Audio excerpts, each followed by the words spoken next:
politics, protests, human rights, justice, equity, community. RaceAware. Throughout the 20th century, the federal government, usually the Federal Department of Narcotics or the Federal Bureau of Investigations, have harassed many men and women of color under the guise of being subversive. This was also seen notably during the McCarthy Hearings on Communism during the 1950s. Today, we'll look at 3 different women that our federal government looked at with suspicion, distrust, and even considered them seditionists. Along with this, we'll take a look at the role of white privilege, and specifically the lack of any privilege among our 3 women.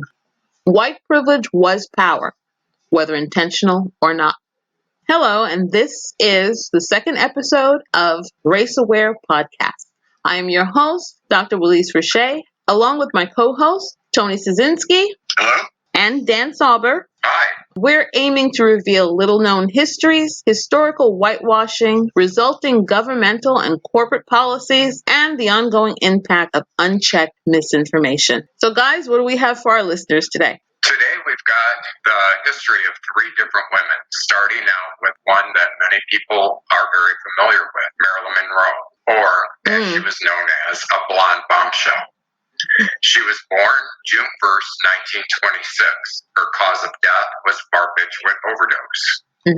Her death was listed as probable suicide on August 5th, 1962 in Los Angeles. Her younger years, she was reared by 2 successive sets of foster parents. Her films grossed more than $200 million, and all of this out of a girl that dropped out of school at the age of 15. Wow. Doing this bio that most people know the life and death of Marilyn Monroe, how many knew the real stories of women like Billie Holiday and Ma Rainey and Frida Kahlo? It wasn't the similarities that struck me with Miss Monroe, but the differences. She was courted by people in high places, while Billie Holiday was harassed and hunted down by our government. What struck me was the power of white privilege, intentional or not. And now we're going to look at the quick backstory of Frida Kahlo. Most people are familiar with Frida Kahlo in the art world as being a famous Mexican artist. Frida was born in 1907 in the home of her parents in Mexico City. By the way, her dad emigrated from Germany to Mexico. Oh, that's interesting. Frida was fluent in Spanish, French, and German, yet because of the relationship with her father, she barely spoke German at home, causing a major rift between her and her dad. Oh, is it because she didn't want to speak German, or they just didn't get along, so she didn't want to speak German? As she was growing up and as she became ill, a lot of friction occurred, a lot of stress financially with the family occurred, and there was a lot of impact between her and her dad. And so she dropped the German and only speaks Spanish to her father. Oh, wow. But she was fluent in 3 languages. Most people can't even speak the English language, right? Correct. So at the age of 6, Frida fell ill with polio, causing her right leg to remain shorter than the other, which resulted in massive bullying. And she endured that through her entire childhood and teenage years. At the age of 18, in 1925, she was involved in a tragic accident. The streetcar crashed into the bus she was traveling in. Wow. The consequences to her person were grave. Several bones were fractured. Her spinal cord was damaged. And while immobilized for several months, Frida began to paint. Wow. So basically, her painting career came about as a way of occupational therapy and to pass some time while she was recovering. Yeah, she ended up discovering a talent that she had. Had it not been for the accident, she probably may not have realized that. Right. As such, she had a natural talent for painting. She became known within the Mexico City art world, and many famous artists and muralists, including Diego Rivera, who at the time was the top muralist in Mexico, and they married in 1929. Okay. In 1930, she suffered her first miscarriage. As was common at the time, and probably still goes on today, her husband was a bit of a dog and had a lot of infidelities, causing a lot of emotional crisis. And Frida divorced him in 1939, only to remarry him a year later. Oh, wow. She went back for second. The main reason that she divorced him was he had an affair with her younger sister. Oh, Okay, wow. that would do it. That's another show altogether. Yeah. When they decided to come back together, she made it very clear that they were going to lead separate lives. Mm-hmm. He could sleep with whoever he wanted to sleep with, and she'd sleep with whoever she wanted to sleep with. And a lot of people don't realize Frida was also bisexual. Oh. The husband, Diego, had no problem with her sleeping with men, but he did not like her sleeping with women. So there's a lot of drama with all of this. She remained intensely an active artist, Mm-hmm. and at the time, she became very political and was a member of the Communist Party and the faithful left-wing activist. Now, the house that her parents owned was affectionately known as the Blue House. Okay. Together with her husband, they refurbished it, and they used that refurbished home to provide asylum for Leon Trotsky and his wife, Natalia, further growing their ties to communism and socialism. Okay. Wow. This went on the rest of her life. She was a noted socialist and communist, Mm-hmm. and even a few days before her death, on her gurney, she participated in a protest march. An ambulance arrived with her on her gurney. They took her off the gurney. She spoke, and that was so much stress placed on her that she died a few days later. Wow, that's commitment. And that was that was a protest march for the coup that overthrew the Guatemalan president Arbenez at the time, and she suffered pulmonary embolism as a result of that, and causing her death. That's amazing. Now, at the end of her life, she when her health deteriorated, she remained confined in a hospital for 3 years. Mm. Her leg was amputated, and she died at the Blue House in 1954. The U.S. government considered her subversive all the way up through as recently as 2019, when under the Trump administration, the U.S. ambassador to Mexico slammed her in a tweet as being a proponent of socialism and being against America, causing a major rift between the policies and politics of the United States and Mexico at the time. She died at the Blue House in Mexico City on July 13th, 1954. Wow, that's a fascinating story. Both of those stories are fascinating. Well, on the other side of the break, we're going to take a look at Billie Holiday, and we're also going to discuss some possible reasons for the federal government's interference in these women's personal lives and their work. Stay with us. RaceAware. Welcome back. Thanks for hanging in there with us.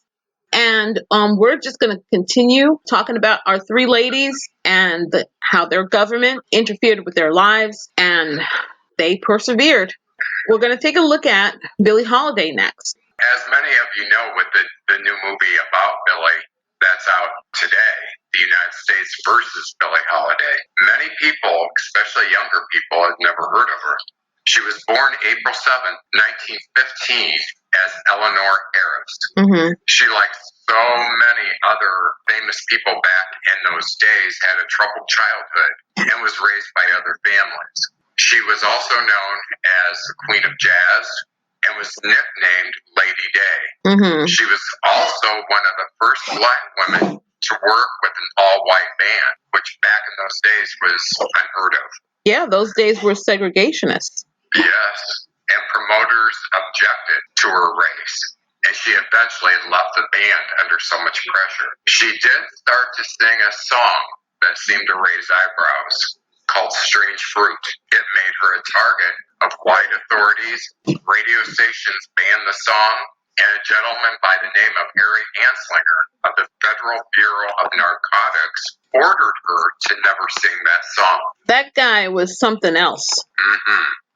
She was a target of the Federal Bureau of Narcotics and white supremacists. She was arrested on drug charges and spent a year and 1 day in jail, which many think was just a ruse to get her out of the way. She was also, and this I found interesting, she was criticized by her own community as being a troublemaker. I don't find that surprising. Yeah. She died July 17th, and this is almost brought a tear to my eye, 1959, handcuffed to her hospital bed. She wasn't even given the opportunity to die in peace. And that's a direct result of Harry Anslinger, I'm sure. Yes, very much. Yeah, that's very sad. I mean, I saw the movie. Tony, did you see it too? I know Dan saw it. Yes, I did. I think that they did a good job. They took some artistic liberties, but not so much to poison or to drastically go off the tracks as far as the truth was concerned. It was basically the artistic information or the artistic liberties that they took just enhanced the telling of the story. Right. But I think what surprised me was, I'm old enough to remember when Lady Sings the Blues came out with Diana Ross. Right. And that was about Billie Holiday. Yeah. That movie never told the backstory of this woman.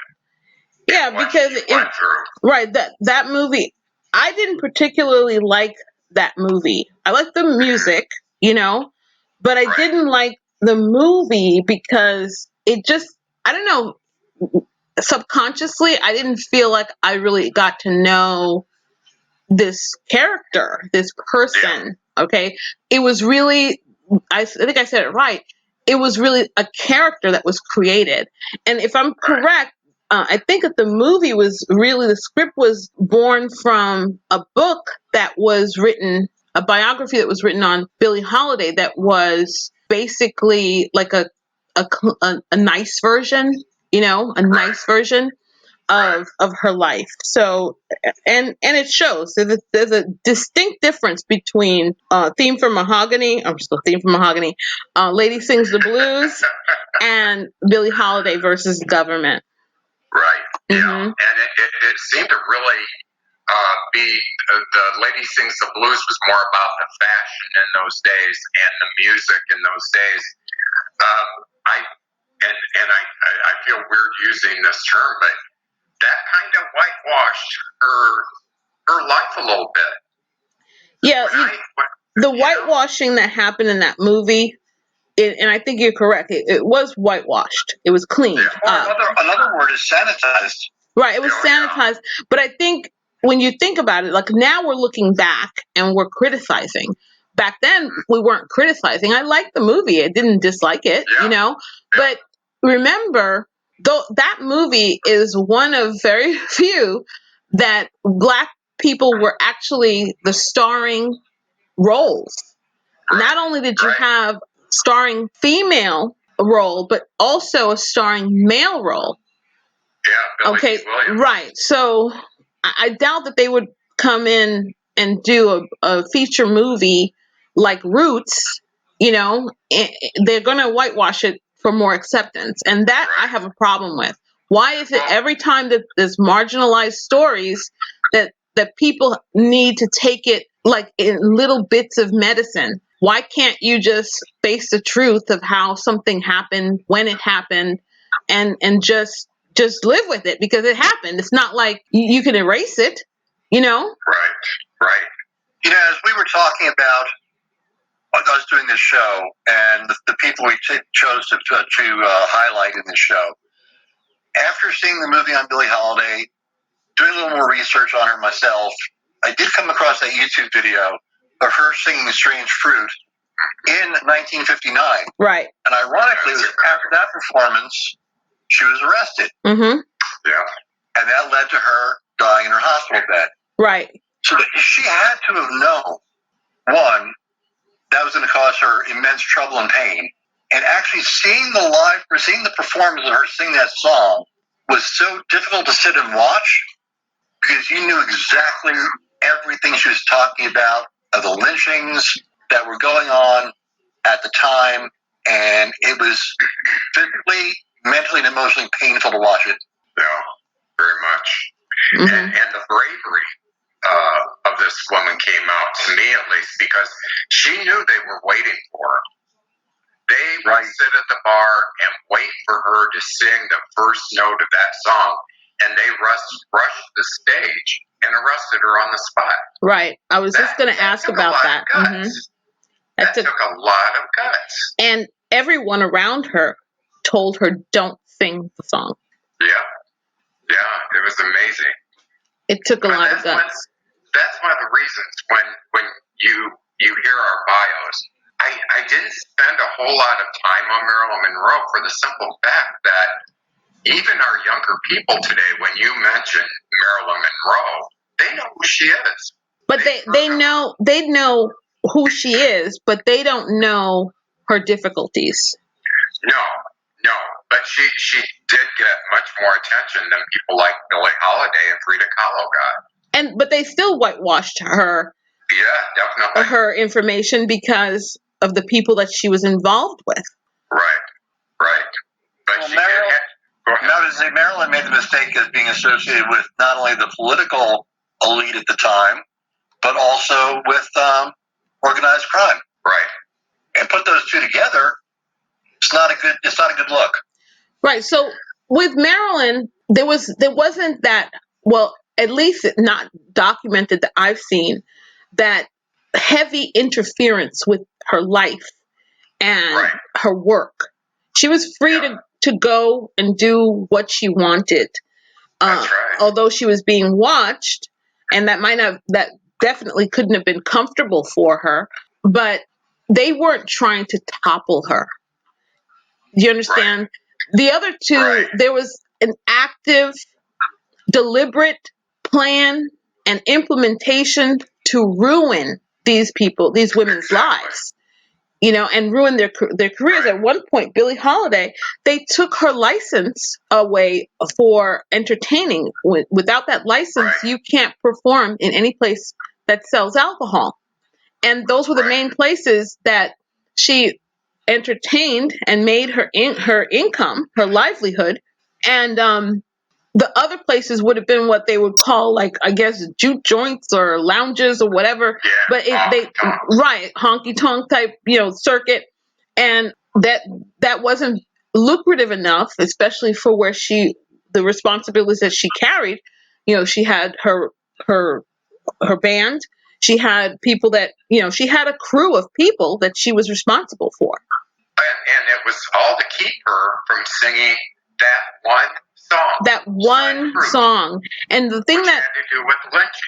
The thing that struck me was that a lot of times people try to stop you from doing something, and had they just stayed quiet, people usually don't even notice. People just like the song. All right. But when that song started gaining traction with the civil rights movement, it made it even worse. And Anslinger was determined to have that song shut down.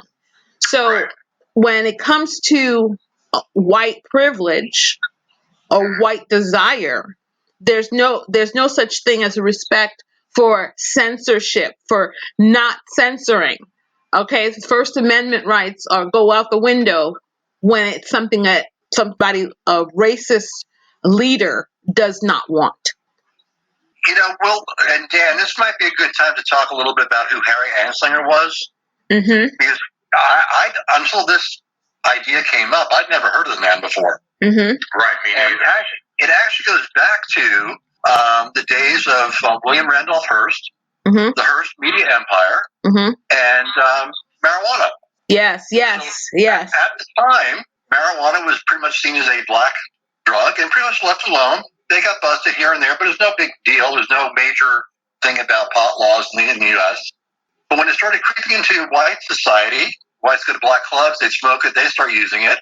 And at the same time, William Randolph Hearst owned major tracts, major acreage of timber to fuel his newspapers. Mm-hmm. And there was a push at the time to have hemp become the major product for paper.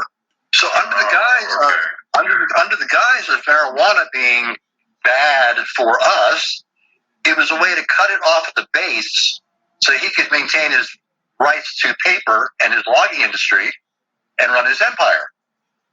So that's why they really cut the hemp off at the base. Right. It was to protect William Randolph Hearst. That was the primary reason the whole thing with marijuana became illegal. Oh, that sounds real familiar. Protect one. What does it? Star Trek say the interest of many far outweighs the interest of the few, but that's not what we're seeing in this story. And he was by far extremely powerful. Oh, very much, yes. Yeah.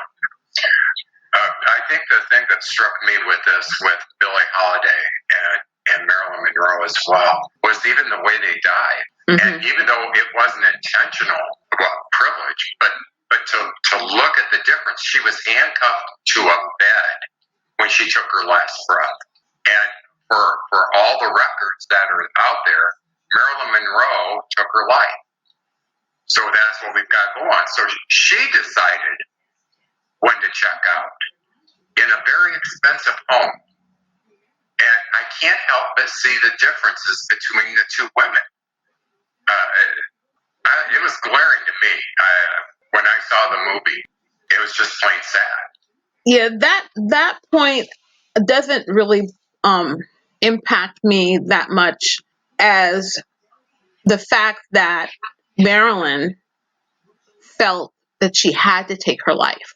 Like I said, it can't be easy to have people following you.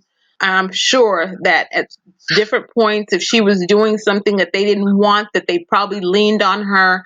It might not have taken the aggressive nature that Billie Holiday experienced, but everybody has their tolerance for adversity. And apparently Marilyn's life was made adverse enough that she didn't want to go on anymore. And that's, again, if she actually took her life, because there were theories out there. Right. I'm not going to repeat them because I don't know them for a fact. But we're actually technically not really 100% sure. Sometimes when the coroner makes a ruling, if there's somebody leaning on the coroner, then we can't trust that ruling. So, well, as far as putting it in writing, the way it was stated was listed as probable suicide. Okay. So that coroner, you could tell. I mean, I'm telling you, if he put probable, or he or she, well, most likely at that stage, it was a he, right? Yeah. So, it's probably because they were being leaned on, and so rather than make it definitive, wrote it like that. So he got it. He didn't have to compromise himself, but at the same time, he got them off his back. Right. Yeah. Wow. And the one thing I'm surprised about the three different biographies are, in the case of Billie and Frida, these two women remained true to themselves. Right. Mm-hmm. Marilyn, on the other hand, was an incredibly intelligent woman, incredibly well-read, but got typecast in the dumb blonde role, and to maintain her power, always came across, even in public, as the dumb blonde. Right. And that's another thing that must have driven her crazy, I mean, when it had to have. Mm-hmm. Yeah, when you're not recognized for who you really are, it does take a toll on you. It takes a toll on you emotionally. It takes a toll on you psychologically, especially. And she was an incredible comedian. Mm-hmm. She had good timing. Oh yeah, and what was it? She starred in a movie with Betty Davis, and during an interview, Betty Davis said, "That girl is smarter than people give her credit for." Yeah, I remember that interview. Yeah, she was. Yeah, Marilyn was. She was very smart. That's one of the unfortunate things, that she had to choose one or the other. Right. But back in those days, when you really think about it, when somebody became a star, or was made a star, the studios insisted that they live the life of the image that they created. Yeah, as far as they were incredibly controlled. Mm-hmm. Yeah. Look how many men we now know that were gay, that were forced into relationships with women, right? Because the studios didn't want a gay leading man. So it's incredible. Well, I'm going to just add to this before we go on our break. Billie Holiday made sure to tell Anslinger in the movie. I keep saying his name wrong. How do you pronounce his name again? I say it's Anslinger. It's Anslinger. Yes, it is. Mm-hmm, so Billie Holiday in the movie tells Anslinger that she is not going to confess, because in the movie they were trying to get her to confess at the hospital bedside, and she refused to confess, and she added that your children and your grandchildren will be singing Strange Fruit. Yeah. Mm-hmm. And they are. Yep. When we come back after the break, we'll discuss how historical information is taught to us in schools, why women and marginalized groups are not featured and even ignored in our history curriculum. Why does it take a Hollywood movie to draw attention to horrific things that the government has done and continues to do? under the pretense of keeping the population safe from whatever. Don't go away. RaceAware. Okay, thanks for staying with us. We're back for our final segment. With the rise of Black entertainment and the fear of speaking out, how did white privilege play a part in these stories? And while we're at it, the fear of communism and socialism and Marxism, is that really a hype or is it the truth? What do you say? Well, it's interesting because I go back to what I said earlier. I had no idea who Anslinger was. We all knew who J. Edgar Hoover is. Mm-hmm. But at the time, Anslinger was the J. Edgar Hoover. Right. It wasn't until J. Edgar Hoover came along, the FBI became powerful. He basically usurped Anslinger's role in a lot of this and became the head honcho. Mm-hmm. So what was going on through all this time? You've got the Great Depression. You then have World War II, Mm-hmm. the Cold War, the rise of communism, leading us into the early 60s with Kennedy's and the Cuban Missile Crisis and our tete-a-tete with Russia. So there was a lot going on. Domestically, we had the booming 50s after World War II, where if you were a white male, you had it made. If you were any other minority, you pretty much did not have it made. Yeah. Including being a woman. Mm-hmm. It still shocks me to this day that up through the middle 60s, women couldn't even open a bank account without their husband's permission. And that's right. And couldn't withdraw without his permission either. Right. So think in the 40s and 50s, it's just that I find that just unfathomable. I find it incredible. I think they probably would have killed me back then because I wouldn't have complied. I just wouldn't have. Well, a lot of women didn't, and they were called subversive and troublemakers.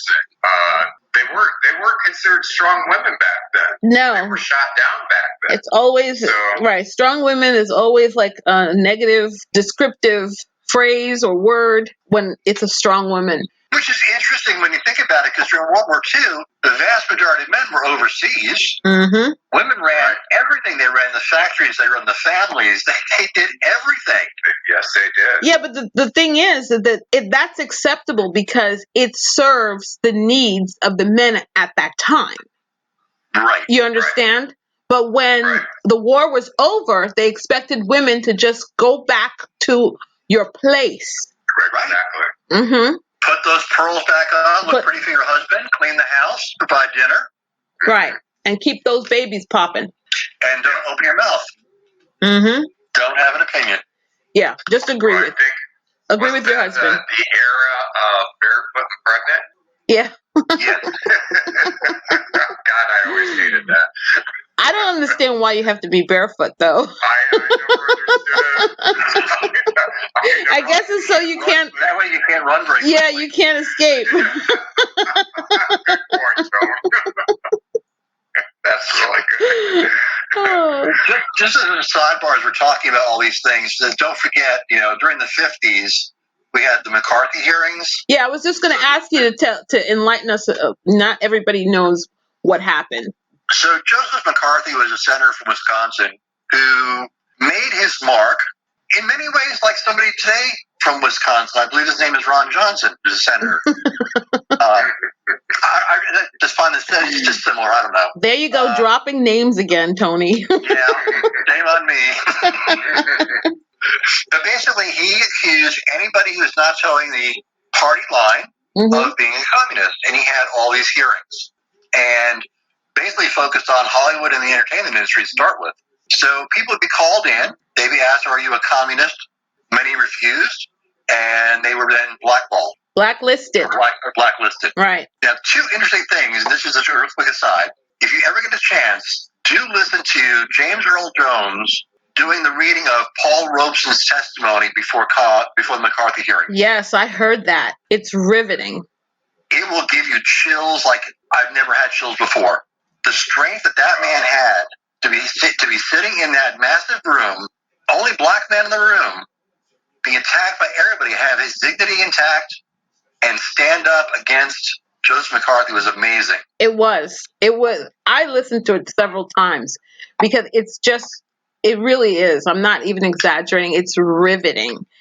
We definitely will post that on our Facebook page.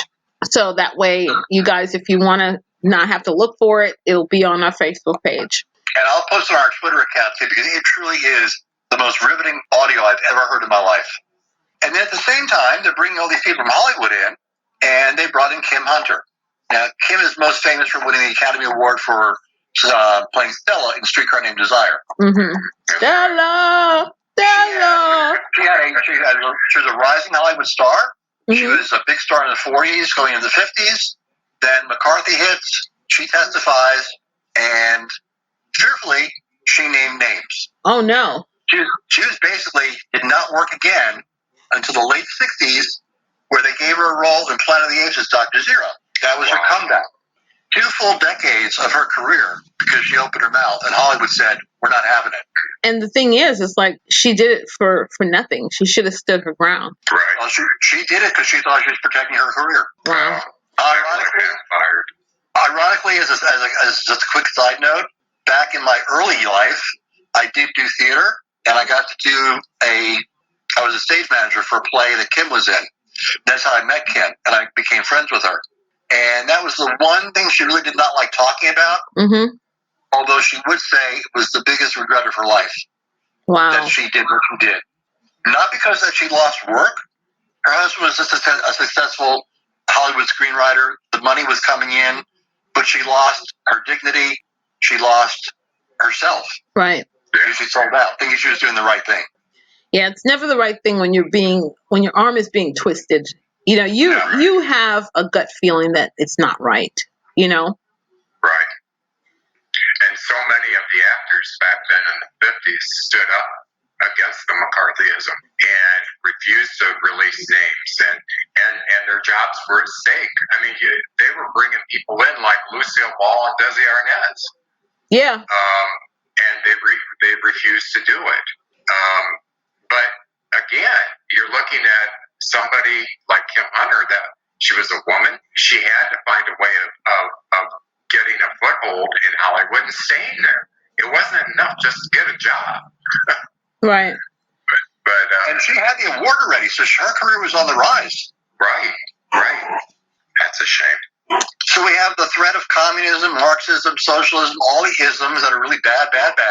So in the 50s, after World War II, and the triumph of America over the evils of Nazism and fascism, then suddenly we're worried about communism, socialism, Marxism, all the isms that could come out. And a senator, to make a name for himself, decides to hold these hearings and basically subverts democracy. Right. And the process takes a lot of people down. Meanwhile, we're still attacking Billie Holiday. Right. Meanwhile, they're forcing Marilyn to toe a certain line, whether it's the line she wants to toe or not. Mm-hmm. And they're looking at Frida in Mexico, our neighbor to the south, as a major threat, and not allowing her to display her artwork on tour in the U.S. Right. She was famous all over the world. It wasn't until she died that people in the U.S. really knew about her. Right. And there's a lot of people that still don't. Right. And she was not welcome here. Right. And the funny thing is that even with all those isms that you were talking about, there was one group still hanging around, the Klan. The one group that song talked about and the lynchings were still very, very controlling and still very vocal at this time. But there was no ism attached to them, was there? No. But there was a song. Yep. Wow. Well, that's a lot to think about. Well, I guess we better start doing last words.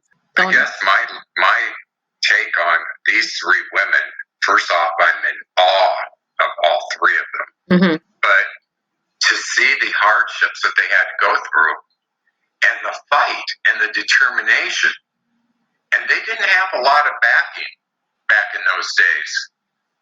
It was all about the money, as it is today as well. But back then, if your song wasn't a hit, or your movie flopped, or your paintings didn't sell, your life ended. Right. You're done. Yeah. Yeah, it's interesting. Did any of you see the Netflix special called Hollywood? Oh, yeah. No, I haven't seen it. Oh, it's a fun romp. It's totally made up. It was that what if, it's an alternate history. What if in the 40s and 50s we'd given black people and gay people their freedom and their rights, and they all rose to power within Hollywood. So it's revisionist history, but it was a fun romp. Yeah. You just gave me highs talking about alternate anything. Right. But the one thing it brought home was that Hattie McDaniels winning the Oscar, and yet she was not even allowed in the room Right. with all the other people to accept her Oscar. Exactly. Yeah. So what's your final thought, Tony? I guess, why are we not taught any of this in our curriculum in schools? Yeah. It would be so much more interesting to know the full, true history. You know, I've mentioned before, all I ever learned in school about Harriet Tubman was she was part of the Underground Railroad. And no details. No detail. Yeah. I learned a lot more about her watching Drunk History on the History Channel, which That's sad. it's really sad. I mean, what that woman did was freaking awesome. Mm-hmm. Frankly, it was heroic. Oh, it was unbelievable. Yeah. Freeing as many people as she did, doing what she did, just blows my mind. And raising the money to do it, too. Right. Which, that couldn't have been an easy feat at all.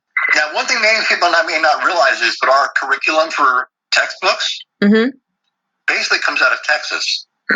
Yeah, I know that. Yeah. What the Texas school curriculum policy committee puts out is pretty much adopted in the other 49 states. I did not know that. Yeah, I knew that. There's a whole big story behind that, too, So, well, for me, I just have to say that if people today just had a fraction of the fortitude of these women, we'd be a lot farther along. Yeah. Globally. Yes. Mm-hmm. Totally. Yeah.